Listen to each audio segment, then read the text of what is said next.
Hi, welcome to Antelope Sews. So today we're going to be making this little ice cream pouch. And now we've got some D-rings so we can attach a strap to it. Like I have this gold chain. And it's got a zipper in the back. Now this one that I made isn't big enough to hold my phone in it at all, but this is a great size for a child. If an adult wanted to make this as their bag, I would suggest making it a little bit bigger so that it can at least hold your phone and maybe your wallet. It's great for beginners because it's not lined. It's got some detailing on it that you don't have to do and it'll still look fine. Like you can leave the edges raw. I added a blanket stitch and some edge coating, but again, you don't have to do that. It's also great for some introduction into some simple hardware because I've got 2 rivets as well as the D-ring. So overall, pretty great bag for a beginner. So we've got our bag here, and the main 2 pieces that we need to cut out is this ice cream cone portion as well as the whole bag. So I've got a piece of paper here that's already got a crease in the middle. So I'm gonna go ahead and draw the whole bag. Now there's many ways you can do this. I personally designed this on the computer so that I can make sure everything's even and like exactly the way I want and shift it around. But the basic shape is going to be the ice cone part. So I just did like a straight triangle and then it comes out and loops up for the cone. And so you can fold this in half and cut it out and get your full bag shape. So I'm going to go ahead and cut it out. Okay, so I've got my main bag portion cut out. And you're going to want to remember to stick in the zipper panel. And so depending on the size zipper you have, mine is, it's like 4 3/4 long. And then the hole is 1/2 inch wide. And so I just have that centered in between the looped out part of the pattern. So you want to use a ruler for this to make sure your lines are straight, but to give you a general idea, it would look something like this. Okay. And you want to keep it away from the edges as much as possible. So it looks something kind of like that. You just want to make sure you use a ruler so the lines are a little bit neater. Okay. And the last part of the bag that you want is the ice cream part. So I wanted my ice cream to be loopy, and as you can tell, it's not symmetrical. You can do a whole bunch of different things. So like, let's say I want this ice cream to be a little bit drippy. I can do a drip. I can just do standard little loop-de-loops. However you want is how you can design that portion. So when it's time to cut out the bag, you're gonna cut out one front piece. That's gonna be this whole panel. Then you'll cut out one back piece, which is gonna be the panel with the zipper cut out, and then you'll cut out 2 of the cone portion in the clear vinyl as well as your background vinyl. So for today's bag, you're gonna need 2 strap connector pieces as well as 2 hardware D-rings. And now these are the 3/4 inch size, so I went ahead and cut these to 1.5 inch, so when it folds over, it'll be the right size. And then I also have a little bag tag because I like to add those. And I've got some gold rivets. And here I've got a zipper, some seed beads, a clear vinyl piece, and a glitter vinyl piece, as well as the front and the back in another vinyl. And I've got the zipper hole already cut out. Now, so I really wanted to make a shaker bag today, so I got, basically what's going to happen is we're going to have this glitter vinyl, and then I'm going to fill the pocket with these seed beads, and then I'm going to layer the clear vinyl over top so that when you shake it, it will have just loose beads in it. And because we've cut all these pieces out of vinyl, we don't have to worry about any raw edges, so we can just stitch around. Okay, so the first thing we're going to do is we're going to add the zipper to the back panel. Now, I like my bags to open from left to right, so I'm going to go ahead and make sure my zipper head is on this side. Okay, and so we can go ahead and pin it down so it's like this. Make sure when you're sewing that your zipper head is within the square. So an important thing to remember when you're working with vinyl is you do not want to use a standard pin, because everything that gets poked into the vinyl is going to be permanent. So when you're working with stuff like the zipper that you can't really clip on, you're going to want to like tape it or glue it. I know a lot of people like to use double-sided tape, which is a great option. I think today I'm just going to go ahead and use some school glue and glue it down so it stays in place while I'm sewing. Okay, so I've got my zipper foot on my sewing machine and I'm going to go ahead and start sewing. So I like to try and get as close to the edge as I can without slipping off. So I usually shoot for about 1/8 of an inch seam allowance. Okay, and I'm not gonna back stitch at the beginning because I'm gonna pull the thread through and tie it off in the back.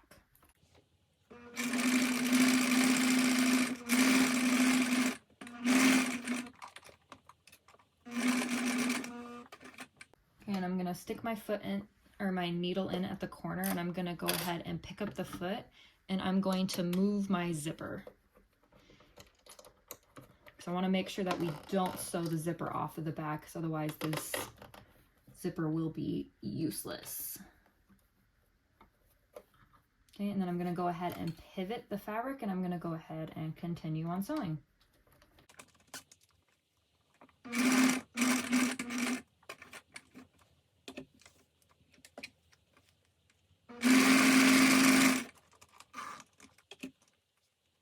Okay, I should have stuck the needle down. My bad.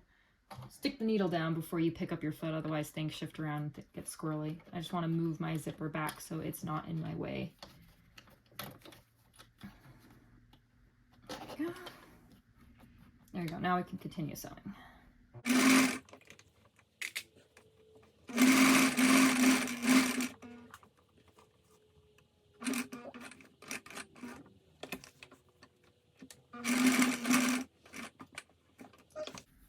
And then I'm going to go ahead up, meet up to that line, and I'm not going to back stitch so I can pull it through. Okay, there we go. I'll go ahead and make sure to leave a long enough tail so we can pull it through. And then, can't find my stiletto, so we're going to go ahead and to the back of the fabric, and we're going to pull on the string a little bit, and you can find this little like loop that starts to pull up. And if you can slip your needle in there, you can pull it out to the other side. So sometimes if I'm having a really hard time seeing the right loop, I'll just go ahead and stick a needle through one of the holes and just thread a needle and pull it through, and saves myself a lot of effort. So there is a bit of overhang from the zipper. We want to make sure that that is completely encased in the bag, since we're not going to be turning this bag through. So I'm going to go ahead and clip down my zippers a little bit so that they're not near the seam allowance, and then I'm going to go ahead and singe the edges so it does not fray. So this is what we're looking at right now. So we've got our zipper installed. Make sure we caught everything on the side, and it is cut down and singed. Okay, so now we're going to deal with the strap connectors. So I'm going to go ahead and fold these into the middle and then go ahead and clip it. So I like to crease my vinyl in the middle so that I know where the center is, so I can go ahead and fold each side into the middle, and I like to do it one side at a time. Okay, so I went ahead and got both pinned, and now we're going to start sewing. I'm going to use we'll do a 1/4 inch seam allowance.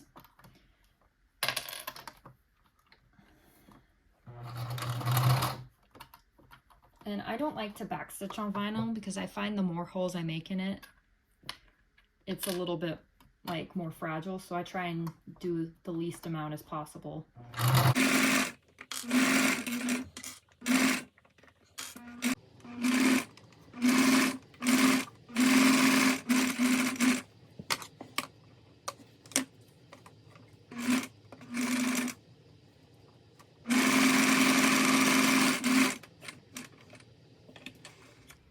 Okay, so now I'm gonna take my strap, and this is the back side, so I'm gonna go ahead and stick it through. So we got the back side against this part, and I'm gonna go ahead and take it and fold it in half. And I'm gonna go ahead and stitch down here as close as I can to that edge, so it's held in place.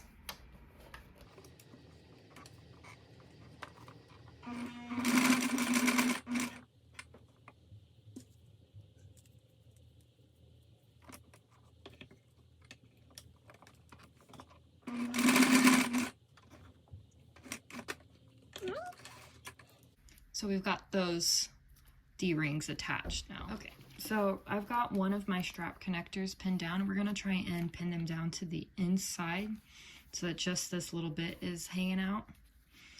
And so I think I'll probably stick it about here, and I'm gonna go ahead and stitch it here, and then we can stick a rivet in down here just to make sure it's held very well.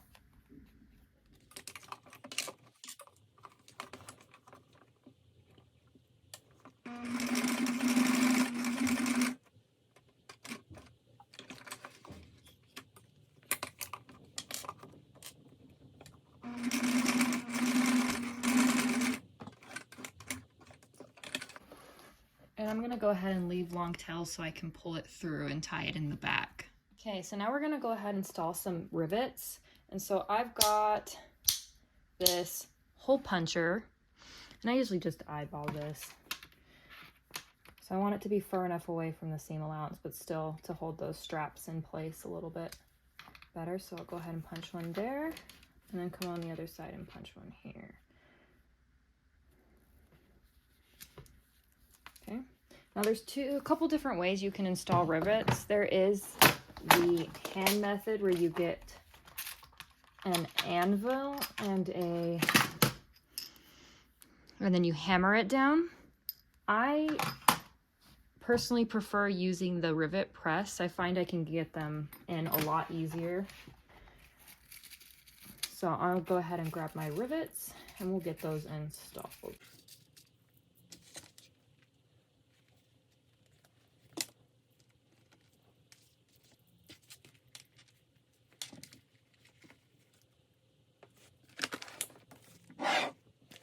Okay, so we've got those clipped into place, and we'll go ahead and set it in the press and go ahead and give it a good squish.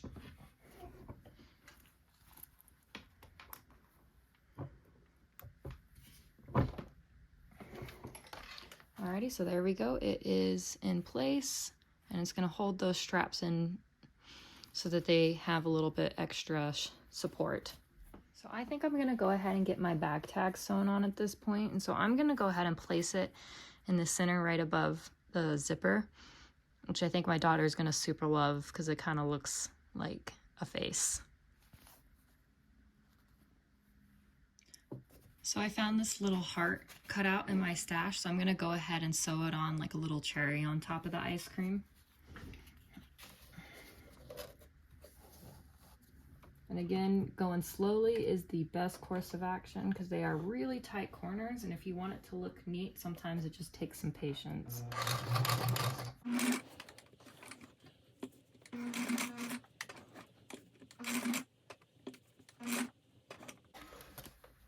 Okay, now I'm gonna go ahead and pull those threads to the back and tie it off. So for assembling the front of the bag, I'm gonna go ahead and put some glue on this so I can keep it in place while I'm trying to sew it. Okay, and I just got this generic craft glue that should work for fabric.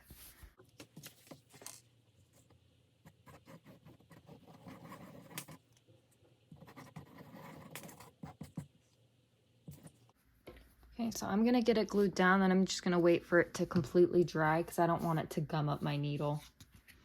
So we'll make sure we get that placed just right.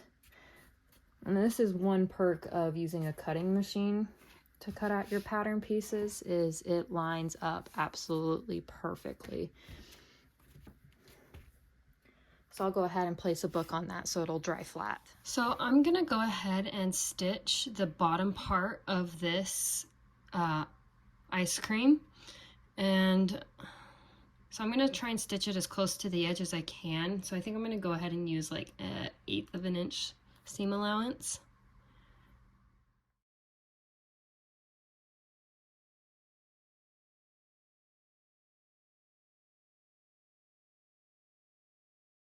So I've got the bottom of it stitched. I'm going to go ahead and tie off the ends so that it doesn't become unraveled. So I've got the bottom stitched on, and so I'm going to stick these two together now. And so I'm going to go ahead and pin. So we want wrong sides together. Okay, and then I'll go ahead and pin them so that they are one piece. And so when we sew, I'm going to leave a little gap so that I'll be able to stick the beads in between. So I think I'm going to go ahead and start sewing over here. We'll sew down, up, we'll go around, and we'll leave this little gap here so that we can put the beads in the liner. Okay, so I've got everything clipped into place, and I went ahead and moved the zipper to the middle of the bag. That way I just don't have to worry about it. And these should be far enough away from where I'm stitching, I shouldn't have to worry about it. So I'm going to go ahead and stitch from the front side because that's the part that I really want to pay attention to how it looks. Something to be mindful about is vinyl can be really sticky on your machine. So it helps to go slow, and sometimes I'll stick tape down, or I'll switch my foot out for like a plastic foot so it doesn't stick to the metal bits.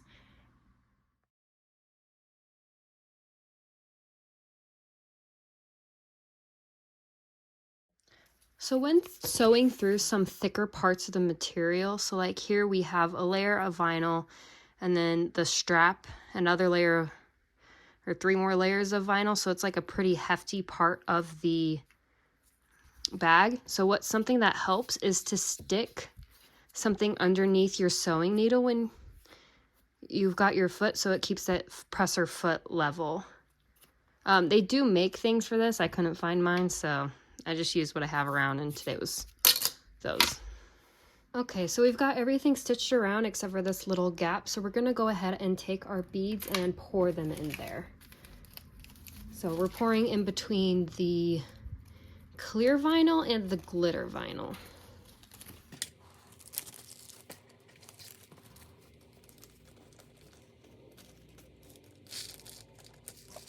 And I'm gonna wanna make sure I shake them away from where we're gonna be stitching because I don't want it to get caught underneath the needle.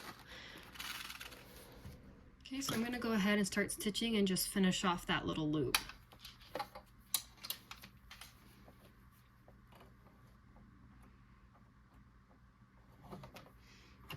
And I always find it best to go super slow on curves.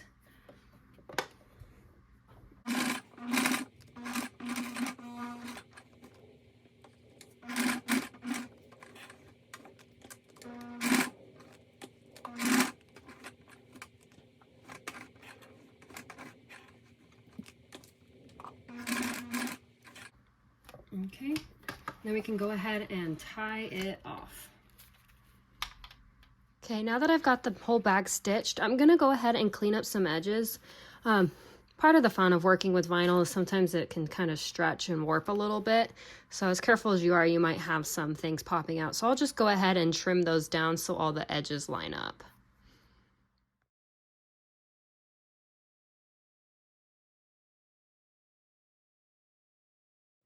So there are a couple different options for finishing this bag.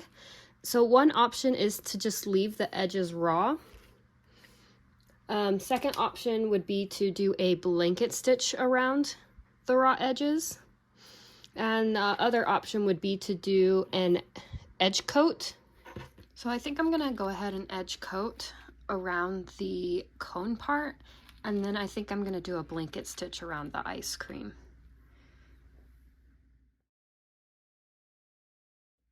So I've got a couple more layers of the edge coat to put on, and so I like to sand to make sure my edges are really smooth and do a couple more layers. And I did discover when I was trying to edge coat this side that the plastic lining had a little bit of bleed through, so you can see some of it. I tried to clean it up as much as I could, but that's why I'm gonna go ahead and do a blanket stitch around the top part of the bag. So the edge coat will only be on this part of the bag. And so what I do is sometimes you might need pliers for the vinyl because it can be really hard to get the needle in and out. So I'm gonna go from behind, I'm gonna stab it through to the front. Okay. And then pull. And then when I get it to, there's gonna be a little loop, and I'm gonna stick my needle, making sure to go through the loop, and then it helps to have it facing you so you can get the stitches turning the right way. So I just want to make sure I pull it taut in the direction that I want the stitches to go. And so I'll go ahead and finish doing it around the outside.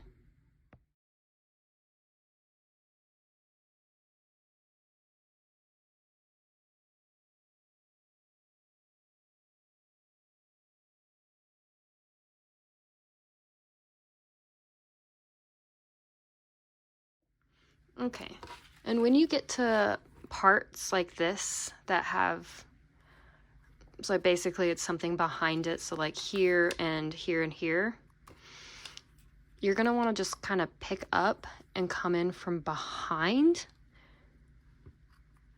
and stab it through. So you're only going through the top layer that way, because otherwise you won't be able to wrap it around properly when you do the blanket stitch. So you'll put it in between, pull it, and then stick your needle through the loop, and then pull that taut.